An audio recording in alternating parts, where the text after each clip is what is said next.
En Camargue. 1. Le départ. Grande rumeur au château. Le messager vient d'apporter un mot du garde, moitié en français, moitié en provençal, annonçant qu'il y a eu déjà 2 ou 3 beaux passages de galéjons, de charlottines, et que les oiseaux de prime non plus ne manquaient pas. « Vous êtes des nôtres » m'ont écrit mes aimables voisins. Et ce matin, au petit jour de 5 heures, leur grand break chargé de fusils, de chiens, de victuailles, est venu me prendre au bas de la côte. Nous voilà roulant sur la route d'Arles, un peu sèche, un peu dépouillée, par ce matin de décembre où la verdure pâle des oliviers est à peine visible et la verdure crue des chênes kermès un peu trop hivernale et factice. Les étables se remuent. Il y a des réveils avant le jour qui allument la vitre des fermes. Et dans les découpures de pierre de l'abbaye de Montmajour, des orfraies comme engourdis de sommeil battent de l'aile parmi les ruines. Pourtant, nous croisons déjà, le long des fossés, de vieilles paysannes qui vont au marché au trot de leurs bourriquets. Elles viennent de la ville des Baux. 6 grandes lieues pour s'asseoir 1 heure sur les marches de Saint-Trophime et vendre des petits paquets de simples ramassés dans la montagne. Maintenant, voici les remparts d'Arles. Des remparts bas et crénelés, comme on en voit sur les anciennes estampes où des guerriers armés de lances apparaissent en haut de talus moins grands qu'eux. Nous traversons au galop cette merveilleuse petite ville, une des plus pittoresques de France, avec ses balcons sculptés, arrondis, s'avançant comme des mouchards habillés jusqu'au milieu des rues étroites, avec ses vieilles maisons noires aux petites portes, mauresques, ogivales et basses, qui vous reportent au temps de Guillaume Cournet et des Sarrasins. À cette heure, il n'y a encore personne dehors. Le quai du Rhône seul est animé. Le bateau à vapeur qui fait le service de la Camargue chauffe au bas des marches, prêt à partir. Des ménagers en veste de cadirou, des filles de la Roquette qui vont se louer pour des travaux de ferme, montent sur le pont avec nous, causant et riant entre eux. Sous les longues mantes brunes rabattues à cause de l'air vif du matin, la haute coiffure arlésienne fait la tête élégante et petite, avec un joli grain d'effronterie, une envie de se dresser pour lancer le rire ou la malice plus loin. La cloche sonne, nous partons. Avec la triple vitesse du Rhône, de l'hélice, du Mistral, les 2 rivages se déroulent. D'un côté, c'est la Crau, une plaine aride, pierreuse. De l'autre, la Camargue, plus verte, qui prolonge jusqu'à la mer son herbe courte et ses marais pleins de roseaux.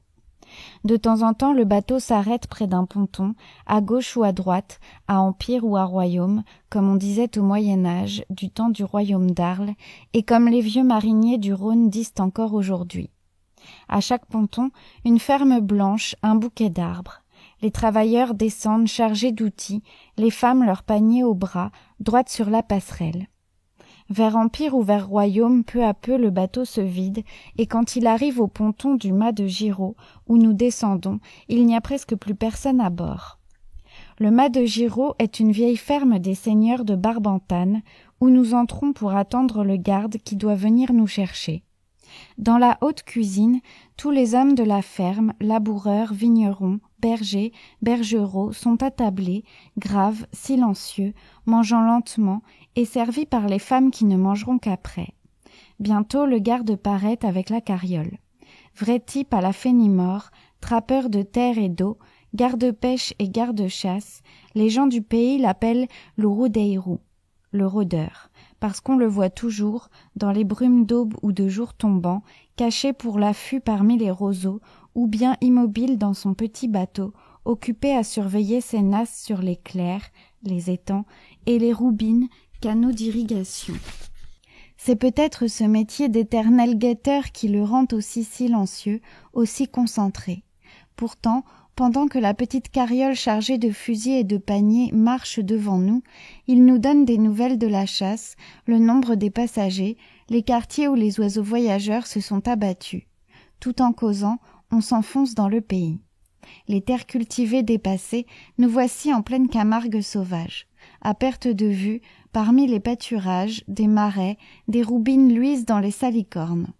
Des bouquets de tamaris et de roseaux font des îlots comme sur une mer calme. Pas d'arbres hauts.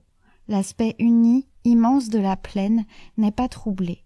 De loin en loin, des parcs de bestiaux étendent leurs toits bas presque au ras de terre. Des troupeaux dispersés, couchés dans les herbes salines ou cheminant serrés autour de la cape rousse du berger, n'interrompent pas la grande ligne uniforme, amoindris qu'ils sont par cet espace infini d'horizon bleu et de ciel ouvert. Comme de la mer unie malgré ses vagues, il se dégage de cette plaine un sentiment de solitude, d'immensité, accru encore par le mistral qui souffle sans relâche, sans obstacle, et qui, de son haleine puissante, semble aplanir, agrandir le paysage. Tout se courbe devant lui. Les moindres arbustes gardent l'empreinte de son passage, en restent tordus, couchés vers le sud dans l'attitude d'une fuite perpétuelle. 2. La cabane. Un toit de roseaux, des murs de roseaux desséchés et jaunes, c'est la cabane. Ainsi s'appelle notre rendez-vous de chasse. Type de la maison camarguaise, la cabane se compose d'une unique pièce, haute, vaste, sans fenêtre, et prenant jour par une porte vitrée qu'on ferme le soir avec des volets pleins. Tout le long des grands murs crépis, blanchis à la chaux, des râteliers attendent les fusils, les carniers, les bottes de marais. Au fond, 5 ou 6 berceaux sont rangés autour d'un vrai mât planté au sol et montant jusqu'au toit auquel il sert d'appui. La nuit, quand le mistral souffle et que la maison craque de partout, avec la mer lointaine et le vent qui la rapproche, porte son bruit, le continue en l'enflant, on se croirait couché dans la chambre d'un bateau. Mais c'est l'après-midi surtout que la cabane est charmante. Par nos belles journées d'hiver méridional, j'aime rester tout seul près de la haute cheminée où fument quelques pieds de tamaris. Sous les coups du mistral ou de la tramontane, la porte saute, les roseaux crient, et toutes ces secousses sont un bien petit écho du grand ébranlement de la nature autour de moi. Le soleil d'hiver fouetté par l'énorme courant s'éparpille, joint ses rayons, les disperse. De grandes ombres courent sous un ciel bleu admirable. La lumière arrive par saccades, les bruits aussi. Et les sonnailles des troupeaux entendus tout à coup, puis oubliés, perdus dans le vent, reviennent chanter sous la porte ébranlée avec le charme d'un refrain. L'heure exquise, c'est le crépuscule, un peu avant que les chasseurs n'arrivent. Alors le vent s'est calmé. Je sors un moment. En paix, le grand soleil rouge descend, enflammé, sans chaleur. La nuit tombe, vous frôle en passant de son aile noire toute humide. Là-bas, au ras du sol, la lumière d'un coup de feu passe avec l'éclat d'une étoile rouge avivée par l'ombre environnante. Dans ce qui reste de jour, la vie se hâte. Un long triangle de canards vole très bas, comme s'il voulait prendre terre. Mais tout à coup, la cabane, où le caleil est allumé, les éloigne. Celui qui tient la tête de la colonne dresse le cou, remonte, et tous les autres derrière lui s'emportent plus haut avec des cris sauvages. Bientôt un piétinement immense se rapproche, pareil à un bruit de pluie. Des milliers de moutons, rappelés par les bergers, harcelés par les chiens dont on entend le galop confus et la laine haletante, se pressent vers les parcs, peureux et indisciplinés. Je suis envahie, frôlée, confondue dans ce tourbillon de laine frisée, de bêlements. Une houle véritable où les bergers semblent portés avec leur ombre par des flots bondissants. Derrière les troupeaux, voici des pas connus, des voix joyeuses. La cabane est pleine, animée, bruyante. Les sarments flambent.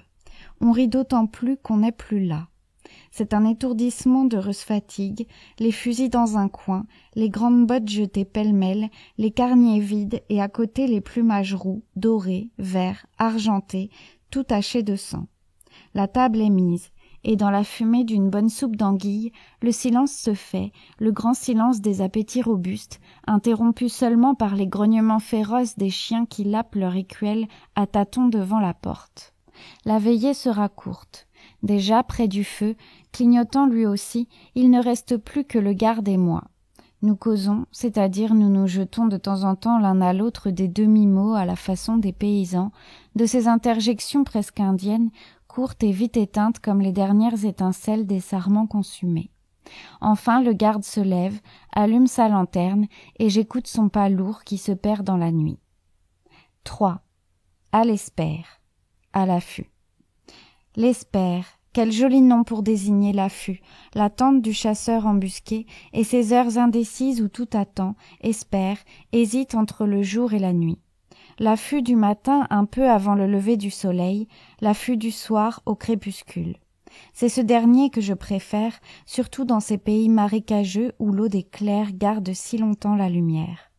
Quelquefois on tient l'affût dans le négochin, le noix-chien, un tout petit bateau sans quille, étroit, roulant au moindre mouvement.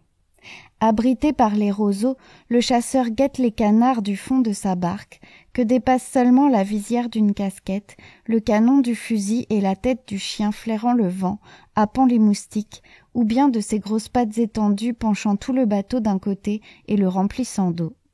Cet affût-là est trop compliqué pour mon inexpérience. Aussi, le plus souvent, je vais à l'espère à pied, barbotant en plein marécage avec d'énormes bottes taillées dans toute la longueur du cuir. Je marche lentement, prudemment, de peur de m'envaser. J'écarte les roseaux pleins d'odeurs saumâtres et de sauts de grenouilles. Enfin, voici un îlot de tamaris, un coin de terre sèche où je m'installe. Le garde, pour me faire honneur, a laissé son chien avec moi. Un énorme chien des Pyrénées à grande toison blanche, chasseur et pêcheur de premier ordre, et dont la présence ne laisse pas que de m'intimider un peu. Quand une poule d'eau passe à ma portée, il a une certaine façon ironique de me regarder en rejetant en arrière, d'un coup de tête à l'artiste, deux longues oreilles flasques qui lui pendent dans les yeux. Puis des pauses à l'arrêt, des frétillements de queue, toute une mimique d'impatience pour me dire « Tire, tire donc !» Je tire, je manque. Alors, allongé de tout son corps, il bâille et s'étire d'un air las, découragé et insolent. Eh bien oui, j'en conviens, je suis un mauvais chasseur. L'affût, pour moi, c'est l'heure qui tombe, la lumière diminuée, réfugiée dans l'eau, les étangs qui luisent, polissant jusqu'au ton de l'argent fin la teinte grise du ciel assombri. J'aime cette odeur d'eau, ce frôlement mystérieux des insectes dans les roseaux, ce petit murmure des longues feuilles qui frissonnent. De temps en temps, une note triste passe et roule dans le ciel comme un ronflement de conque marine. C'est le butor qui plonge au fond de l'eau son bec immense d'oiseau pêcheur et souffle. Roux! Des vols de grues filent sur ma tête. J'entends le froissement des plumes, l'ébouriffement du duvet dans l'air vif et jusqu'au craquement de la petite armature surmenée. Puis plus rien. C'est la nuit profonde, avec un peu de jour resté sur l'eau.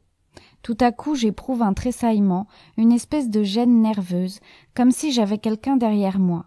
Je me retourne et j'aperçois le compagnon des belles nuits, la lune, une large lune toute ronde, qui se lève doucement, avec un mouvement d'ascension d'abord très sensible et se ralentissant à mesure qu'elle s'éloigne de l'horizon. Déjà, un premier rayon est distinct près de moi, puis un autre un peu plus loin. Maintenant, tout le marécage est allumé. La moindre touffe d'herbe a son ombre. L'affût est fini, les oiseaux nous voient. Il faut rentrer. On marche au milieu d'une inondation de lumière bleue, légère, poussiéreuse. Et chacun de nos pas dans les clairs, dans les roubines, y remue des tas d'étoiles tombées et des rayons de lune qui traversent l'eau jusqu'au fond. 4. Le rouge et le blanc. Tout près de chez nous, à une portée de fusil de la cabane, il y en a une autre qui lui ressemble, mais plus rustique. C'est là que notre garde habite avec sa femme et ses deux aînés. La fille qui soigne le repas des hommes raccommode les filets de pêche. Le garçon qui aide son père à relever les nasses, à surveiller les martilières, vannes, des étangs. Les deux plus jeunes sont à Arles, chez la grand-mère, et ils y resteront jusqu'à ce qu'ils aient appris à lire et qu'ils aient fait leur bonjour, première communion, car ici on est trop loin de l'église et de l'école, et puis l'air de la Camargue ne vaudrait rien pour ces petits. Le fait est que l'été venu, quand les marais sont à sec et que la vase blanche des roubines se crevasse à la grande chaleur, l'île n'est vraiment pas habitable. J'ai vu cela une fois, au mois d'août, en venant tirer les halbrans, et je n'oublierai jamais l'aspect triste et féroce de ce paysage embrasé. De place en place, les étangs fumaient au soleil comme d'immenses cuves, gardant tout au fond un reste de vie qui s'agitait, un grouillement de salamandres, d'araignées, de mouches d'eau cherchant des coins humides. Il y avait là un air de peste, une brume de miasme lourdement flottante qu'épaississaient encore d'innombrables tourbillons de moustiques. Chez le garde, tout le monde grelottait, tout le monde avait la fièvre, et c'était pitié de voir les visages jaunes, tirés, les yeux cerclés, trop grands, de ces malheureux condamnés à se traîner pendant 3 mois sous ce plein soleil inexorable qui brûle les fiévreux sans les réchauffer. Triste et pénible vie que celle de garde-chasse en Camargue. Encore celui-là a sa femme et ses enfants près de lui, mais à 2 lieues plus loin, dans le marécage, demeure un gardien de chevaux qui, lui, vit absolument seul d'un bout de l'année à l'autre et mène une véritable existence de Robinson. Dans sa cabane de roseaux, qu'il a construite lui-même, pas un ustensile qui ne soit son ouvrage, depuis le hamac d'osier tressé, les 3 pierres noires assemblées en foyer, les pieds de tamaris taillés en escabeau, jusqu'à la serrure et la clé de bois blanc fermant cette singulière habitation. L'homme est au moins aussi étrange que son logis. C'est une espèce de philosophe silencieux comme les solitaires, abritant sa méfiance de paysan sous d'épais sourcils en broussailles. Quand il n'est pas dans le pâturage, on le trouve assis devant sa porte, déchiffrant lentement, avec une application enfantine et touchante, une de ces petites brochures roses, bleues ou jaunes, qui entourent les fioles pharmaceutiques dont il se sert pour ses chevaux. Le pauvre diable n'a pas d'autre distraction que la lecture, ni d'autres livres que cela. Quoique voisins de cabane, notre garde et lui ne se voient pas. Ils évitent même de se rencontrer. Un jour que je demandais au Roudeïrou la raison de cette antipathie, il me répondit d'un air grave. « C'est à cause des opinions.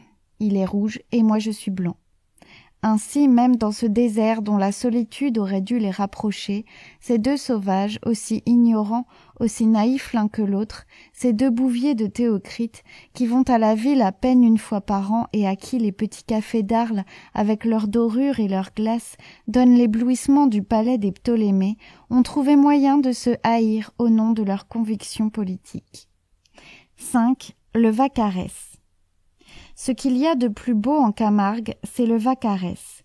Souvent, abandonnant la chasse, je viens m'asseoir au bord de ce lac salé, une petite mer qui semble un morceau de la grande, enfermée dans les terres et devenue familier par sa captivité même.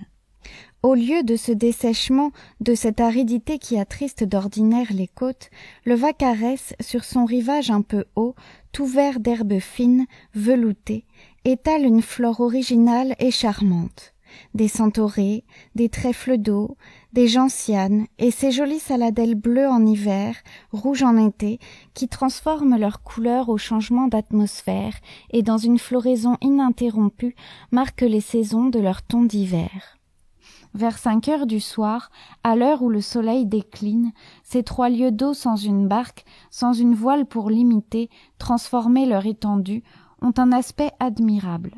Ce n'est plus le charme intime des clairs, des roubines, apparaissant de distance en distance entre les plis d'un terrain marneux sous lequel on sent l'eau filtrer partout, prête à se montrer à la moindre dépression du sol. Ici, l'impression est grande, large. De loin, ce rayonnement de vagues attire des troupes de macreuses, des hérons, des butors, des flamands au ventre blanc, aux ailes roses, s'alignant pour pêcher tout le long du rivage, de façon à disposer leurs teintes diverses en une longue bande égale. Et puis des ibis, de vrais ibis d'Égypte, bien chez eux dans ce soleil splendide et ce paysage muet. De ma place, en effet, je n'entends rien que l'eau qui clapote et la voix du gardien qui rappelle ses chevaux dispersés sur le bord. Ils ont tous des noms retentissants. Cifer, Lucifer, les Stello, les Stournello. Chaque bête, en s'entendant nommer, accourt, la crinière au vent, et vient manger l'avoine dans la main du gardien. Plus loin, toujours sur la même rive, se trouve une grande manade d'eau, troupeau, de bœufs paissant en liberté comme les chevaux. De temps en temps, j'aperçois au-dessus d'un bouquet de tamaris l'arête de leur dos courbé et leurs petites cornes en croissant qui se dressent. La plupart de ces bœufs de Camargue sont élevés pour courir dans les ferrades, les fêtes de village, et quelques-uns ont des noms déjà célèbres par tous les cirques de Provence et de Languedoc. C'est ainsi que la Manado voisine compte entre autres un terrible combattant, appelé le Romain, qui a décousu je ne sais combien d'hommes et de chevaux aux courses d'Arles, de Nîmes, de Tarascon. Aussi ses compagnons l'ont-ils pris pour chef, car dans ces étranges troupeaux, les bêtes se gouvernent elles-mêmes, groupées autour d'un vieux taureau qu'elles adoptent comme conducteur. Quand un ouragan tombe sur la Camargue, terrible dans cette grande plaine où rien ne le détourne, ne l'arrête, il faut voir la Manado se serrer derrière son chef, toutes les têtes baissées tournant du côté du vent ses larges fronts où la force du bœuf se condense. Nos bergers provençaux appellent cette manœuvre « vira la banneau au giscle », tourner la corne au vent. Et malheur aux troupeaux qui ne s'y conforment pas. Aveuglée par la pluie, entraînée par l'ouragan, la Manado en déroute tourne sur elle-même, s'effare, se disperse, et les bœufs éperdus, courant devant eux pour échapper à la tempête, se précipitent dans le Rhône, dans le Vaccarès ou dans la mer.